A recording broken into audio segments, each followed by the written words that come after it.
सजन घर खुश रह, रोता रुका है के चुप रह। जा तू सजन घर खुश रह, रहे ना नसीब में हमनी के मोहब्बत।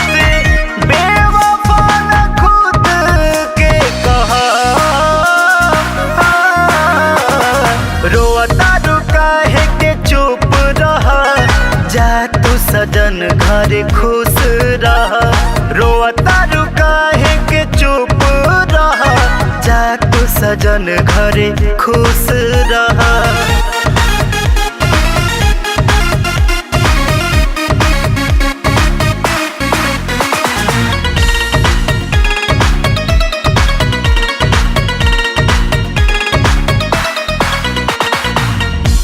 दिल के सुकून तू ही करार हो, कबहू न खत्म होई तोहरा से प्यार हो।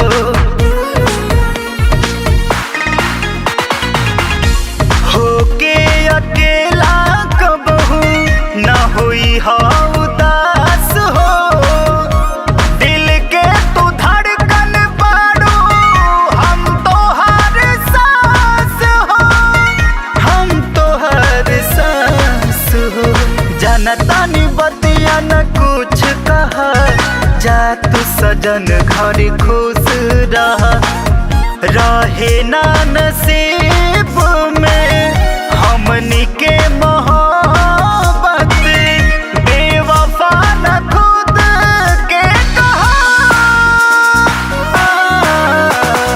रोता रुका है के चुप रह।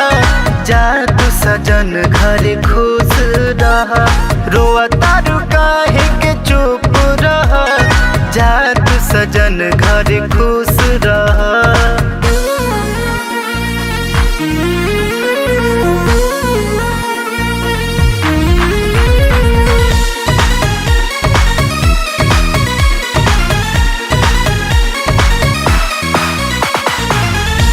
भला ही तू जात बाड़ू अखिया से दूर हो, मोहब्बत के नाम याद रखी हा जरूर हो।